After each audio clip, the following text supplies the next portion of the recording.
Today I'd like to speak about the labels which are put on certain doctrines, in particular pre-mid and post-trib, and there's other ones like pre-wrath.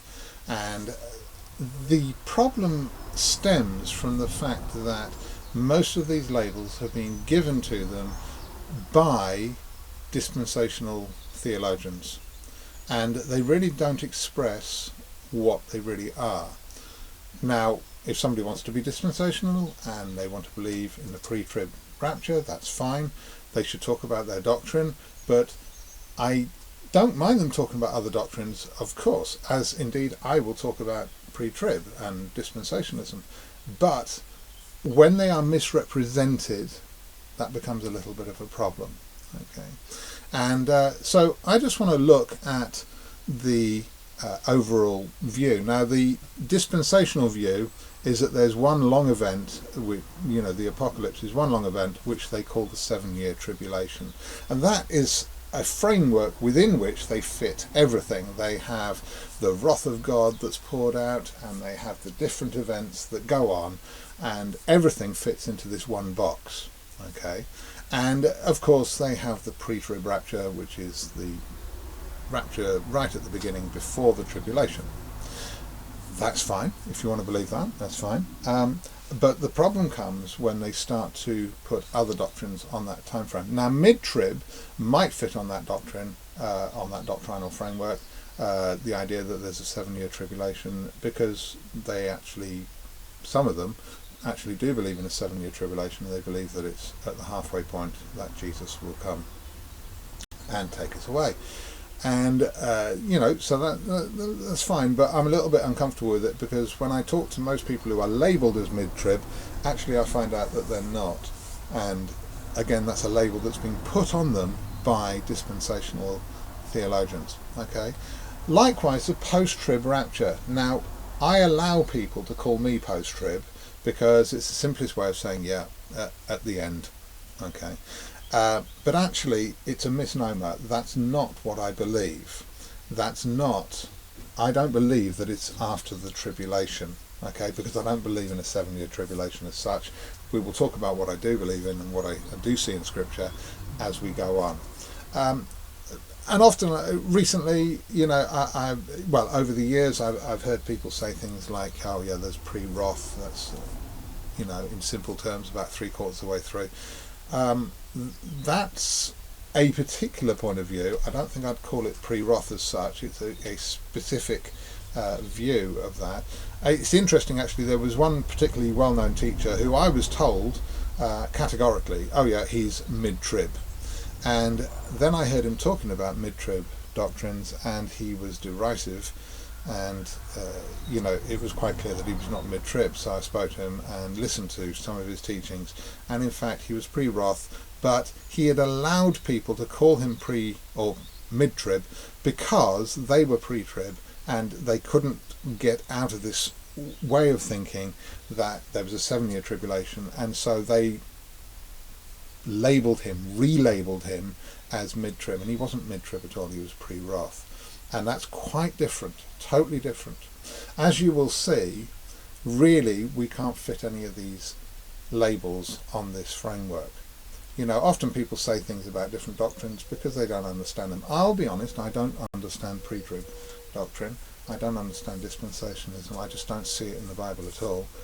That's my opinion, of course. And, we all have our different beliefs, and we're all in different places with these things.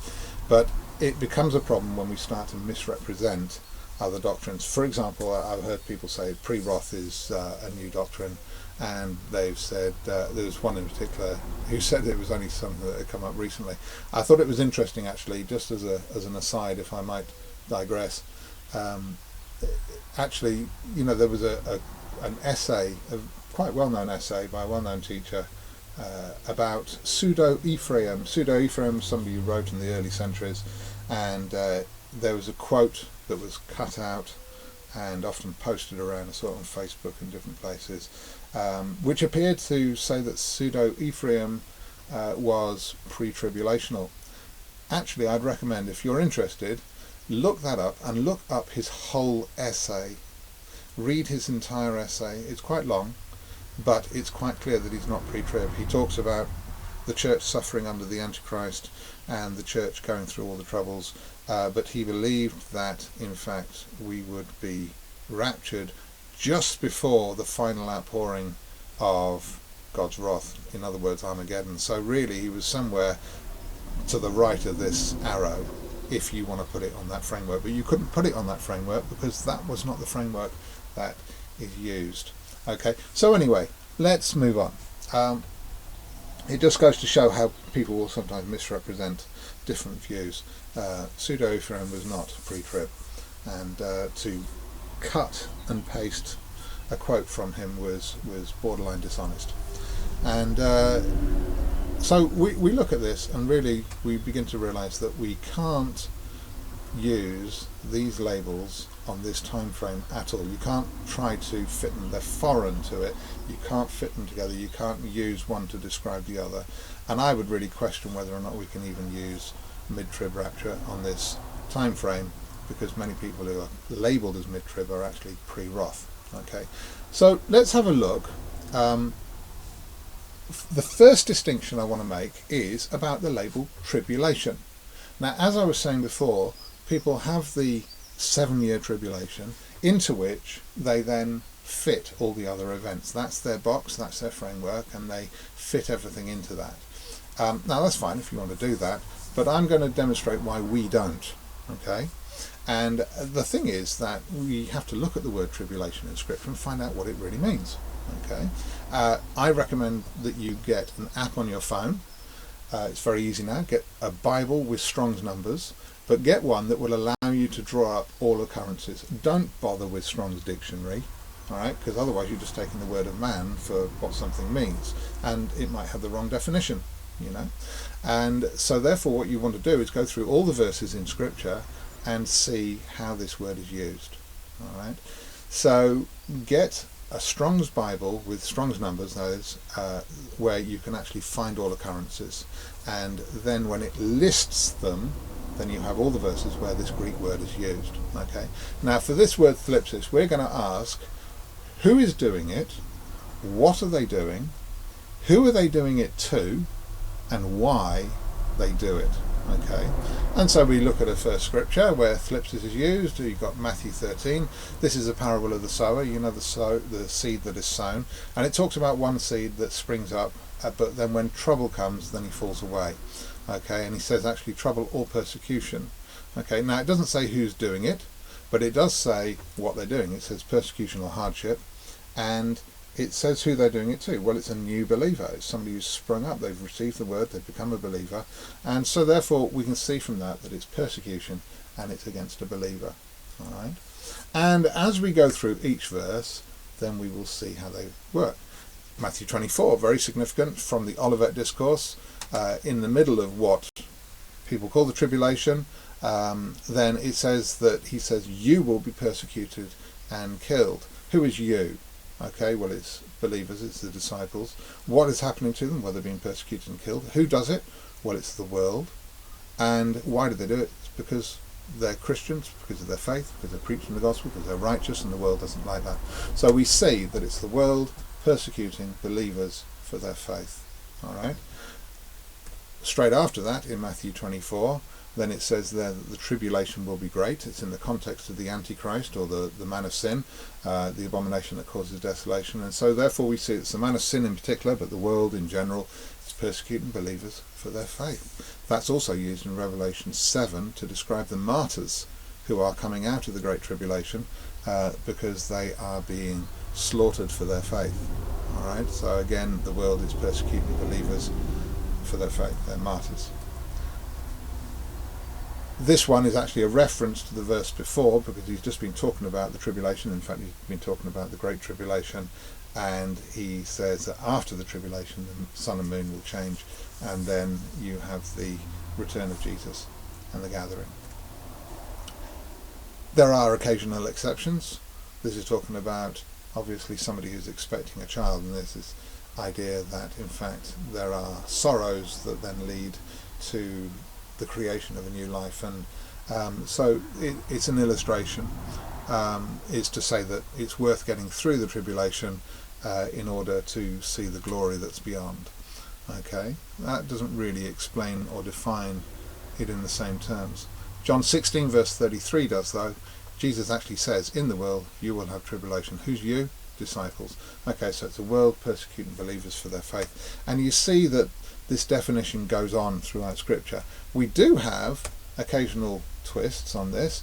Joseph was, of course, in prison because he refused to have anything to do with an adulterous woman, and so therefore he was persecuted for his righteousness, and he stood by the truth. In contrast to that, that's in Acts 7. In verse 10 it says that. In verse 11 it says that there was suffering in Canaan in the famine. Now this is interesting because this is totally different. This is totally different, and it shows how a word can be turned around. Okay, here we have the fact that there was a famine in Canaan, and it's Jacob's family that's suffering. It seems to me that the contrast, however, is between verse 10 and verse 11, okay, in Acts 7, because here it's quite the opposite. It's God who's bringing hardship or famine upon Joseph's brothers, and it seems to be implied that actually it's because they betrayed Joseph. Okay, so it seems almost a little bit like those verses in Thessalonians and elsewhere where it says he will visit tribulation upon those who persecute you. It's like God is going to turn back persecution, and so there's this repercussion effect with tribulation, that when somebody persecutes you, when God comes back, they're going to end up on the receiving end of it. But it's not persecution in that sense, because of course, is for faith and righteousness. When God delivers this upon somebody else, it's actually a punishment for their sin. So it's quite the opposite meaning, but it's playing with the word. But because the overwhelming cases are for the world persecuting believers for their faith, and it goes on and on and on, and there are pages of these verses. When you call them up on the scriptures, you'll find that there's page after page, and they all seem to point towards that. There are the occasional exceptions, like Acts 7 verse 11, okay, but even there it seems to be playing on the word and turning it around. So it's quite clear that there's a very stark definition. So when people think about the 7-year tribulation, and they have in it the wrath of God, and they even say things like the tribulation is when God pours out his wrath, you can see that actually it's a contradiction in terms. Really what they're saying is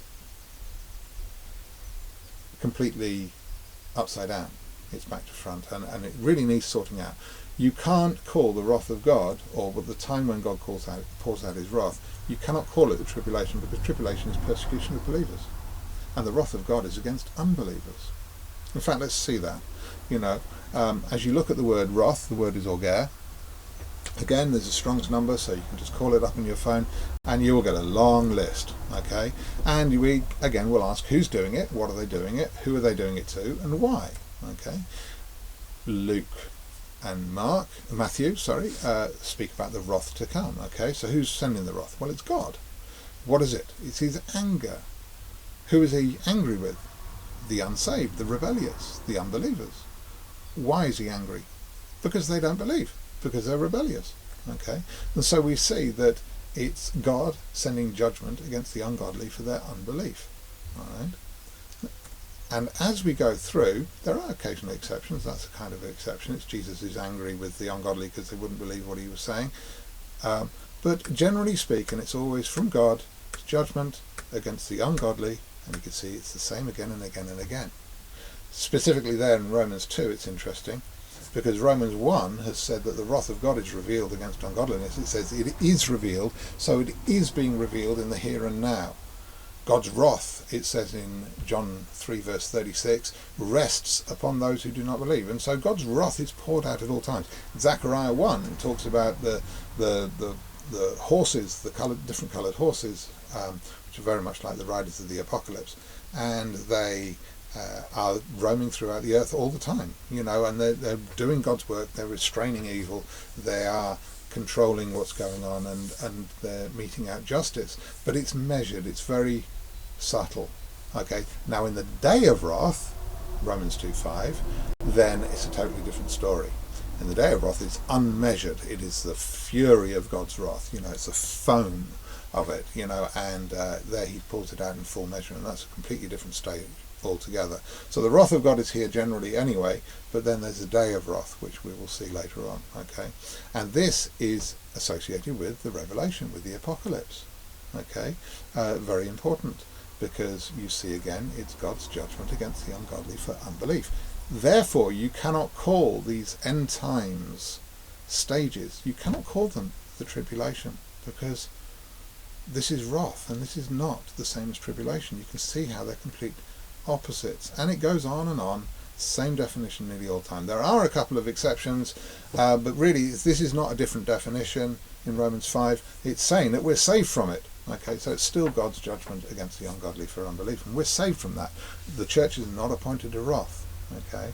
So when people say things like, oh, the tribulation is the time when God pours out his wrath, therefore if you believe that Christians are here during that time, then you think that God's wrath is poured out on believers, but we're not appointed to wrath, and then of course you can demolish it. Well, of course, actually you've started with the wrong definition, and so therefore you have drawn a wrong conclusion. It's a case of 2 add 2 equals 5, you know. It's like me picking up a cockerel and saying, oh look, it's a hen, and then observing it for a while and saying, look, it doesn't lay eggs, so hens don't lay eggs. Is that correct? No.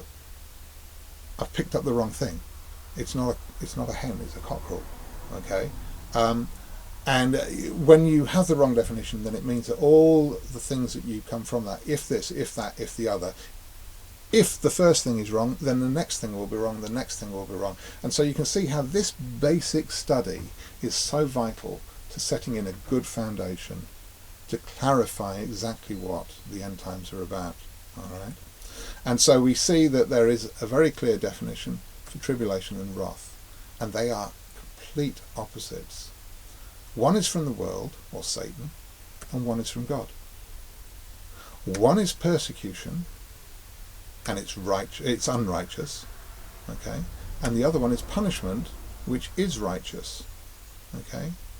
And furthermore, tribulation is because they're believers, whereas wrath is because they're unbelievers, and believers are righteous, but unbelievers are unrighteous. Can you see how totally opposite they are? They are oil and water. They cannot mix. They are black and white. And so therefore, when you say the tribulation is the time when God pours out his wrath, it's a contradiction in terms. Okay? And so therefore that distinction has to be made. Okay? So when you have this 7-year tribulation, you need to think about this. Can you really start talking about God's wrath in relation to this? Okay? You certainly can't put pre-wrath on there, because where's wrath? You know? And you certainly can't put post-trib, because, you know, we don't believe in the tribulation. We're talking about the day of wrath. It's a totally different event. You might be able to put mid-trib, but it's debatable. The only doctrine, the only teaching, the only system of belief that belongs on a 7-year tribulation time frame is a pre-trib rapture. I want you to look at that, and I want you to realise that pre-trib rapture goes with the 7-year tribulation. If you're going to talk about those other doctrines, you have to say we're going to talk about a completely different time frame. We believe in the 7-year tribulation, and we believe that the rapture is before that. That's what we believe. Now let's talk about the other beliefs for which we need to build another frame, for which we need to have another timeline, a completely different basis. But let's leave them there for the moment. Let's just put them aside. We'll see how wrong they are when we actually do look at that other frame. Now, first of all, you need to understand that the other doctrines are based not on one long 7-year tribulation. It's based on 2 events, 2 stages. And I'm not going to put a particular time frame on them, because we don't necessarily believe that they're 7 years. Some do, many do, but not everybody. I'm just going to have the 2 time frames, okay? And one might be short, one might be long. They might be both the same length. Lots of different opinions about that, okay?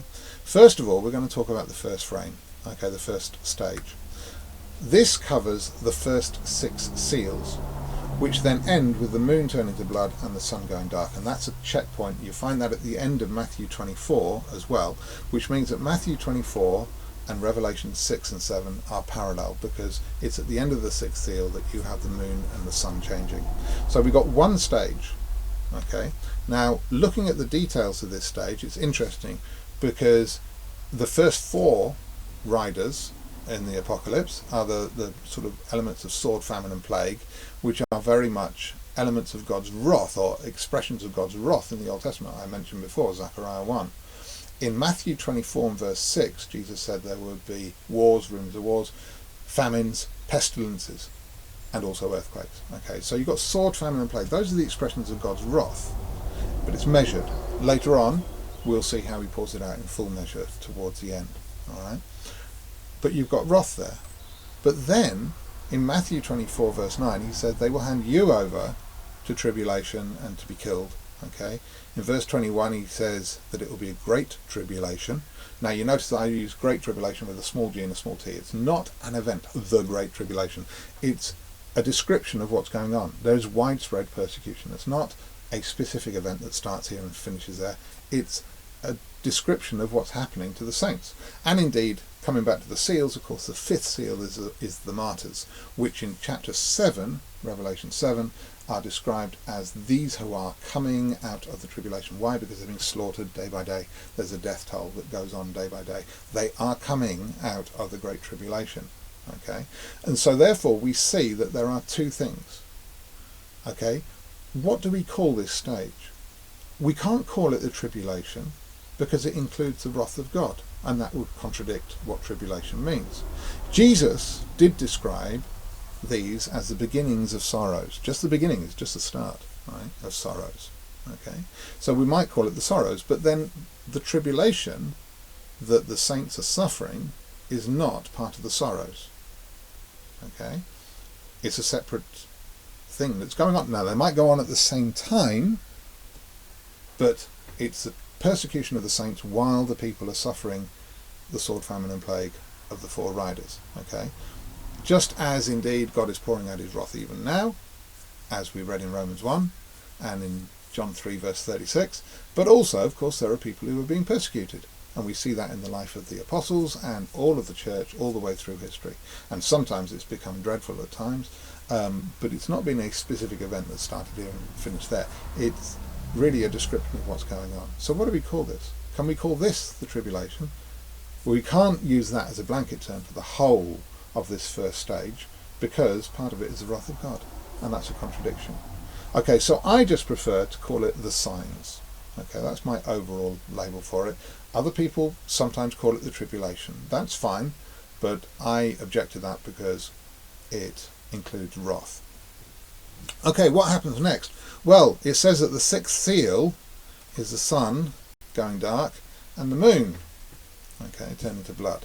And we see that in Matthew 24 and verse 29. What's significant is that Matthew 24:29 says, after the tribulation, then the sun and the moon will not give their light. Okay, after the tribulation. Okay, so the tribulation as such is finished in that sense. Okay, or at least he says actually the tribulation of those days. So maybe there's tribulation afterwards, but that's just something that continues while we go into the second stage. Now what's significant is that Acts 2 verse 20 quotes Joel, and it tells us that the sun and the moon will change before the day of the Lord, which is also known as the day of wrath. Okay, and indeed after the sixth seal is open and the moon and sun change, then the people cry out, hide us from the wrath of the Lamb, you know, the great day of his wrath has come, who can stand? All right, so you've got two stages now, two very clear stages. You've got the signs, which leads up to the moon and sun changing. Then you've got the day of wrath, which follows. One is before and one is after, and you can't really mix them in that sense. Even though tribulation may continue as such, we are going to stick with the framework of the apocalypse as it's portrayed in the book of Revelation. Okay,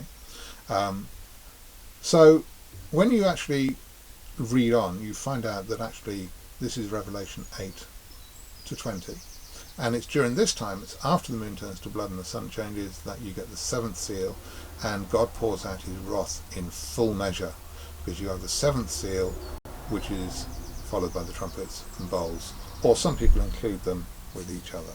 All right. So there you've got a completely different framework, and you'll find that the labels that you normally use, like pre, mid and post-trib, just don't fit on this. Let's have a look at each one.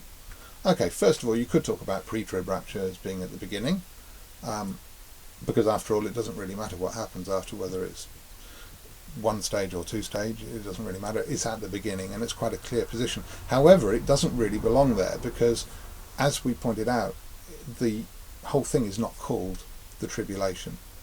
Okay, the tribulation is something that the Christians suffer while the wrath of God is being poured out. Really, if anything, you could call the first stage the sorrows, or the beginnings of sorrows, or you can just call it the signs, but you're not calling it the tribulation.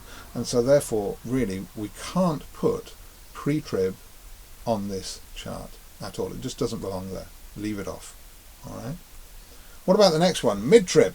Well, mid-trib was halfway through the 7-year tribulation, but now we're not dealing with 7 years necessarily. We're talking about 2 stages of different lengths, and you've got a problem, because the tribulation, if anything is going to be called the tribulation, it's the 5th seal, and so therefore mid-trib would surely be in the middle of that, sort of. I might be misrepresenting it, because actually they have a different basis for saying that it's in the middle, but really, logically, mid-trib, strictly speaking, would be there, sort of, ish. Okay, and it's all rather vague, isn't it? And what about the next one? We have pre-wrath, which I was told was the same as mid-trib. Now that does make sense, because you've got the day of wrath, and you can see that pre-wrath means before the wrath. But now you understand it's not just in the middle of these events. It's before a specific event. It is before the wrath of God is poured out in the 7th seal and the trumpets and bowls. Okay, so there are many people who believe that we're raptured at this point. There are, however, some other varieties of that belief. There are some who believe that the true wrath of God is poured out in the bowls, and so therefore they believe that it's at the last trumpet. Now that kind of fits, doesn't it? It's the last trumpet, and so therefore it's before the full measure of God's wrath, because it says in Revelation 15 that in the bowls the wrath of God is now fulfilled. All right. So some people believe that the pre-wrath rapture should be there. Okay. There are some who actually think that it should be just before Armageddon, that actually Jesus comes back, we're raptured, and then Armageddon happens. And to be honest, I see a lot of strength to that. That kind of makes sense. But I do have to juggle a few things around in Revelation 19 and 20 to make it fit. All right. But it can kind of fit, because the problem is that sometimes the written form of anything, like the book of Revelation, is limited, because you can't put 2 events at the same time. You have to describe one and then the other, because you haven't got sort of like 2 screens in front of you. You've only got one, and you're trying to portray things as they happen. So this actually has quite a strong basis. Strictly speaking, it would be called pre-wrath, but I call it sort of early pre-wrath and late pre-wrath, or 7th trumpet and 7th bowl type of thing, or pre-Armageddon pre-wrath. Okay, so there are different varieties within that, but you can see how you just wouldn't be able to do that with a 7-year tribulation time frame, because you've just got you haven't got that distinction made between the signs and the day of wrath. Okay, but then finally we have post-trib.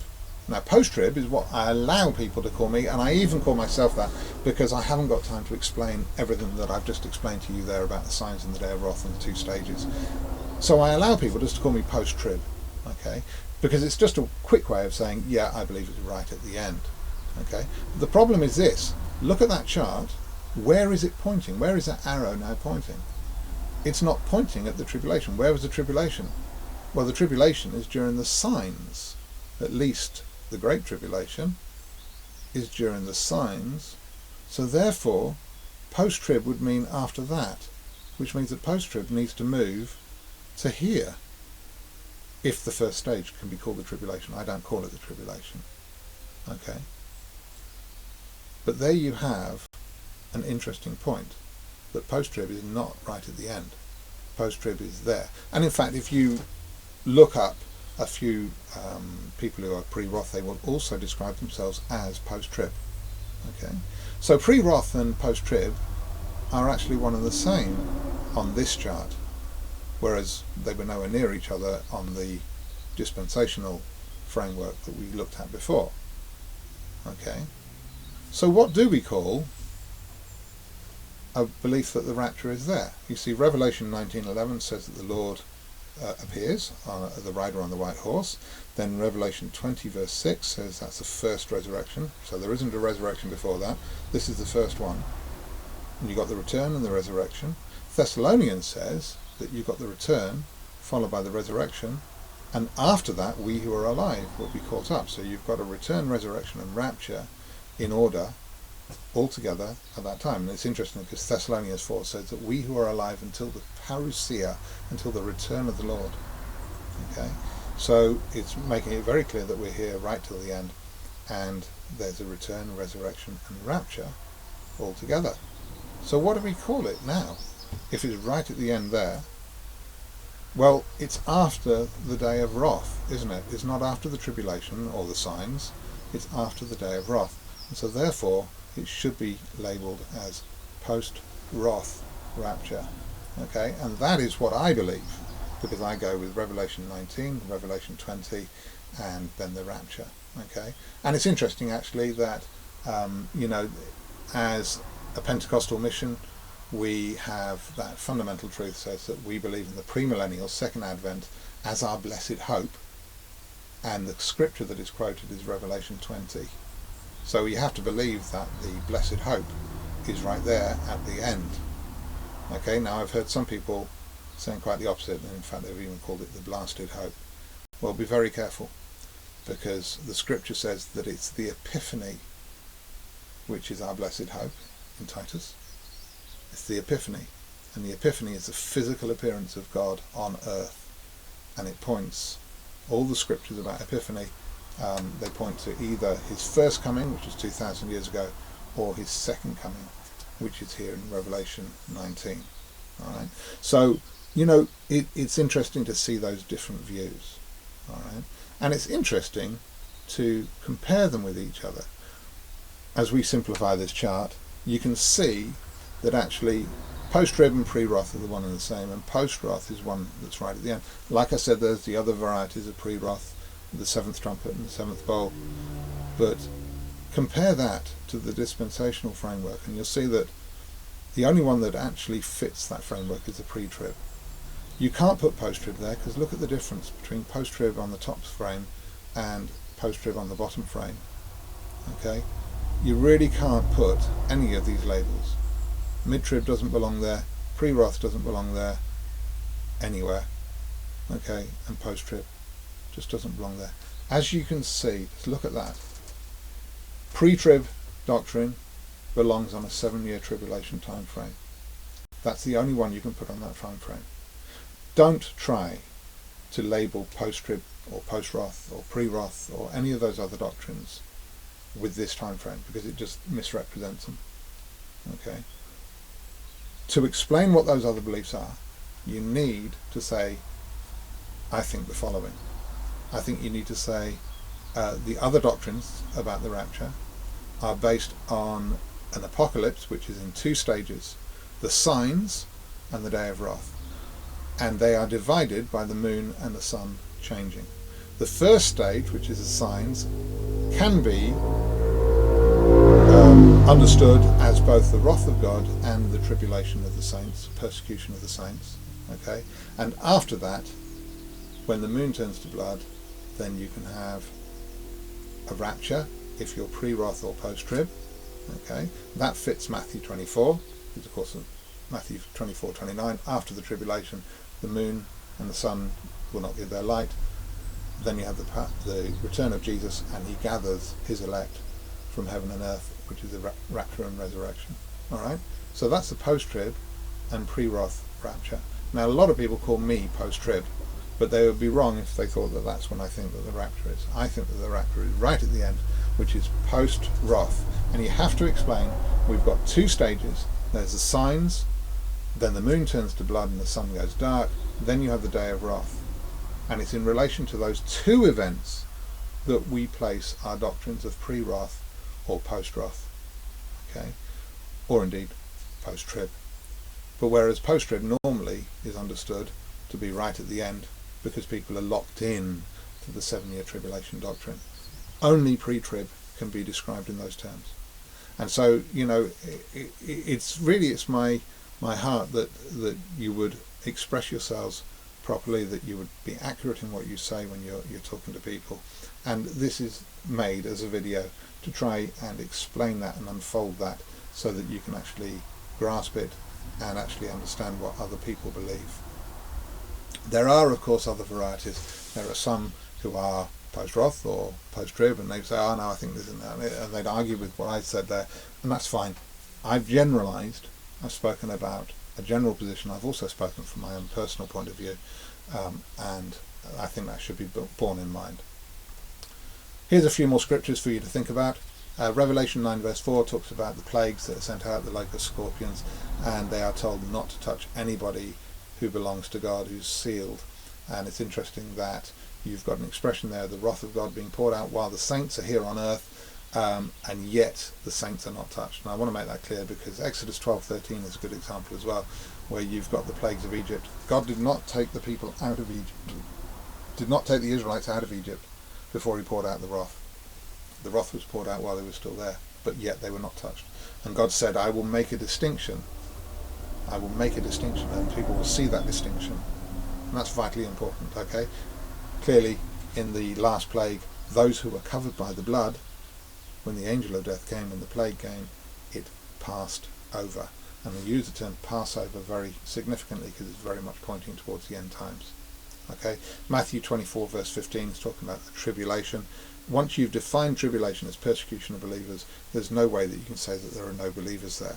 All right, and it's interesting actually. People talk about the tribulation saints, and one of the things that's been said recently by a number of dispensational preachers is that they've said that there are people around who say that once the church gets raptured and disappeared, we'll know to get saved because we'll know that Jesus is coming back. And their response to that has been, well, look, if you can't go on with the Lord now while things are easy, you're not going to go on with the Lord in the tribulation, as they would call it, okay, when things are so difficult. And I think, yeah, that's absolutely true. There is really no basis for the doctrine or the idea of the tribulation saints. Tribulation saints is not a biblical term, but it's this idea that lots of people will get saved during the tribulation, and they're going to become the tribulation saints, and they're going to stand up and be martyrs. You know something? That's possible for a few, but not for many.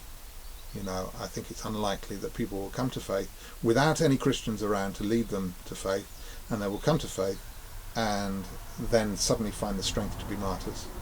I just don't see that in Scripture. And it's interesting actually, often people go to Revelation 7 and it talks about the great multitude in heaven. You see they've been raptured. Does it say they've been raptured?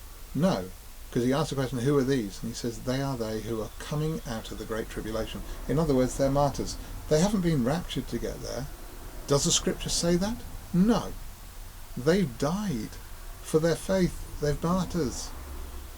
You understand? And God says, wait a while, to the souls under the altar, wait a while until the full number has been completed, because there are more of your brethren to be added. In other words, there are more Christians to be killed. And as it says later on in the book of Revelation, blessed are they who die in the Lord from now on. It's a difficult time during the tribulation. I've called it the tribulation, during the apocalypse. But if it is difficult, as the pre-tribbers say that during the tribulation things are really difficult, you're absolutely right. People are not likely to get saved and go on. There are people saved in the apocalypse, during the apocalypse, and there's plenty of evidence for that, but I don't want to, that's another subject, another study. Have a look at 2 Thessalonians 2 as well. It says that about the parousia, the return of the Lord, and are being gathered to him. The gathering is a very significant term. It's about the resurrection and rapture. You find the same word used in Matthew 24, and verse 31, and you find it used in a couple of other scriptures. It then goes on in 2 Thessalonians to say that the day of the Lord, or the day of Christ, can't come until after the man of sin and the apostasy. Okay, the day of the Lord, you now know, is the second stage of the revelation. You now know that it's the second stage after the moon and the sun change. That's the day of the Lord. That's when Jesus comes back and gathers us. So it's got to be after the sixth seal. The sixth seal is not the beginning of the apocalypse, the tribulation as you call it. Okay, think about those things. Have a look at these scriptures, and I'd recommend to you also that you go through the rest of the study that I've put together here on YouTube. Bless you. Love you all. Take care.